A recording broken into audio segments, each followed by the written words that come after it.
Un deuxième cas de figure aussi qui est beaucoup évoqué par la presse et beaucoup couvert par l'actualité.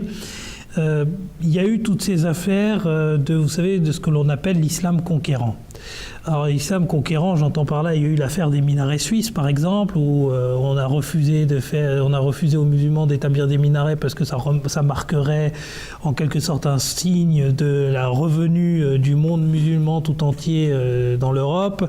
On a aussi eu, on a tout le temps des représentations, c'est tout le temps, c'est nourri par la presse à chaque fois, qui concerne plus ou moins le fait que l'islam aurait été propagé par l'épée et que c'est une religion conquérante qui a soif de sang, etc., etc. On en entend tous les jours, en tout cas, on entend tous les jours des propos qui vont dans ce sens.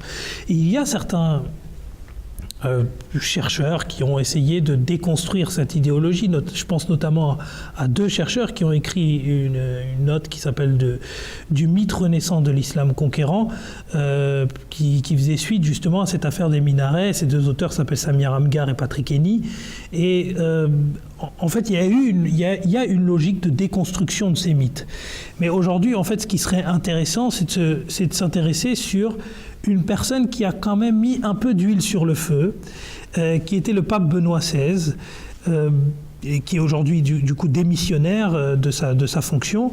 Et le pape avait cité cette phrase en évoquant en fait un discours une controverse qui aurait eu lieu au XIVe siècle entre l'empereur de Constantinople Manuel II, paléologue, oui, et un érudit musulman persan.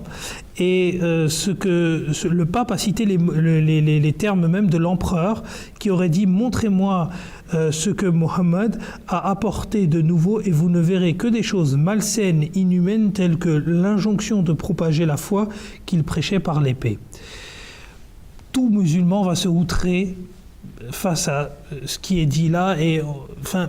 Quelle est la réalité derrière cette accusation? Est-ce que, sincèrement, après tout ce qu'on a dit, on peut aujourd'hui porter cette accusation contre le prophète de l'islam? Certainement non. Il y a tellement de versets, comme l'a dit Djang Sab sur le djihad, il y a tellement de versets dans le Saint-Coran qui prônent la liberté de conscience. Le premier qui nous vient à l'esprit, c'est la ikraha fi din, il n'y a point de contrainte en matière de religion. Il y a aussi d'autres versets, lakum dinakum waliyadin, à vous votre religion et à moi la mienne.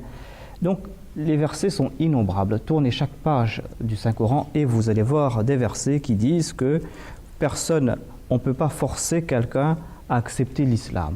Forcer quelqu'un à accepter l'islam, cela voudrait dire qu'on le pousse à être hypocrite. C'est ça en somme. Mais c'est quoi le Saint Prophète? Il est venu pour faire quoi? Pour quelle mission? Il est venu inspirer la foi. Je vais citer quelques versets. Il est dit par exemple dans le chapitre 10 du Saint-Coran, A'udhu billahi minash shaitanir rajim, bismillahir rahmanir rahim, Qul ya ayyuhan nasu qad ja'akumul haqqu min rabbikum faman ihtada fa innama yahtadi li nafsihi wa man dalla fa innama yadillu 'alayha wa ma ana 'alaykum biwakil. En s'adressant au Saint-Prophète Mohammed sallallahu alayhi wa sallam, Dieu lui dit de dire: annonce, ô homme, maintenant la vérité vous est venue de la part de votre Seigneur. Alors, quiconque suit la direction la suit pour le bien de sa propre âme, et quiconque s'égare ne s'égare qu'à son détriment. Il est dit, et je ne suis pas votre surveillant. C'est-à-dire, le Saint-Prophète, Mohammed paix soit lui, n'a pas été envoyé comme surveillant sur les hommes pour les forcer à accepter la foi. Il a dit, la vérité est claire, à vous maintenant d'accepter ou à vous de le rejeter. Je vais citer, puisque cette attaque a été faite contre le Saint-Prophète, Mohammed paix soit lui, je vais citer quelques exemples. Quand il est parti à Médine, il y avait à Médine 3 tribus juives et ensuite 2 tribus arabes, je pense. Et parmi ces tribus, certains, parmi ceux qui habitaient, les musulmans de Médine, ceux qui n'étaient pas encore musulmans auparavant, ils avaient confié leurs enfants à certains des juifs, à une tribu qui s'appelle la tribu Banu Nadir. Et plus tard, en raison des méfaits de cette tribu, le Saint-Prophète Mohammed a dû les expulser. Mais les enfants de ces musulmans, les Ansar, étaient avec les Juifs, avec ces Juifs qui allaient être expulsés. Et ces Ansar, ces musulmans de Médine, ont voulu reprendre leurs enfants. Le Saint-Prophète leur a dit non, vous ne pouvez pas les reprendre, ils ne sont pas musulmans.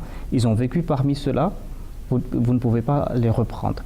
Et ces enfants des musulmans, qui étaient les enfants de ces Ansar, ils sont partis avec cela. Ensuite, il y a eu d'autres exemples dans la vie du saint prophète Mohammed sallallahu alayhi wa sallam, dans la vie de ses compagnons, parce qu'il faut voir si la vie de ces califes plus tard. Est-ce qu'ils ont prêché ce que le saint prophète Mohammed sallallahu alayhi wa sallam a fait? Et un des derniers conseils qu'a laissé le calife Omar, qui était le deuxième calife de l'islam, à celui qui allait le succéder, il a dit que je conseille au calife qui me succédera d'être gentil et compatissant envers les sujets non musulmans de l'État islamique, de respecter leurs pactes, de les protéger, de combattre leurs ennemis pour eux et de ne jamais les accabler au-dessus de leurs capacités. Eh bien, si la contrainte a été employée pour convertir les gens à l'islam, eh bien pourquoi il aurait donné une telle exhortation? Donc, ces califes, ils ont toujours pratiqué ce que le saint prophète lui-même a pratiqué, à savoir qu'il n'y a pas de contrainte en matière de foi. Ainsi, on ne voit pas d'exemple qu'il a utilisé l'épée pour contraindre les gens à accepter l'islam. Donc, les exemples sont innombrables. D'accord, là, oui, je pense que ce verset, la ikraha fid-din, est assez clair et on a de cesse de le répéter en tout cas. Et on le répétera tant qu'il y aura besoin de le répéter. Il n'y a pas de contrainte en religion et c'est faux de dire que le saint prophète aurait eu un quelconque acte violent qui pourrait lui être reproché, en fait, entraîne une contradiction avec le livre qui lui a été révélé et avec ses agissements tout au cours de sa vie. En tout cas, peut-être je vais simplement présenter le livre que Monsieur Qayyum me remet.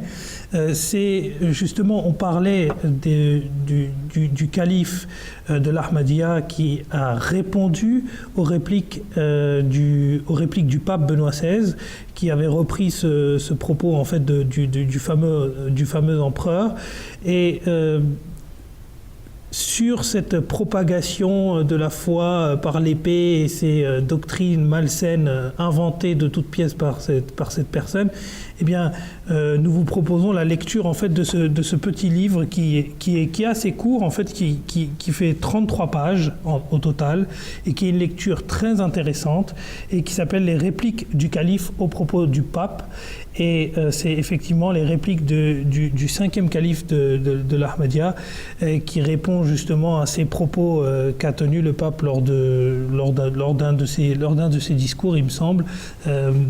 Et c'est un livre auquel on peut appeler d'ailleurs tous les musulmans à lire, parce que c'est un livre qui peut être intéressant en termes de culture pour tous les musulmans du monde et également tous les non-musulmans et tous les chrétiens qui ont dû écouter ce discours et justement pour qu'ils aient également la réponse, parce que généralement quand on essaye de faire l'examen critique d'une situation, on prend bien entendu les critiques qui sont faites, mais on essaye également de regarder du côté des réponses. Il faut dire aussi que le livre est disponible, bien sûr, sur le site web du bureau francophone. Exactement, il est disponible sur le site web www.islam-ahmadiyya.org et il est téléchargeable en ligne gratuitement. Donc il y a vraiment, si vous n'avez pas, si certaines personnes n'ont pas les fonds pour l'acquérir, ou si, eh bien, vous pouvez le lire en ligne et il est disponible et c'est un PDF qui est à votre libre disposition.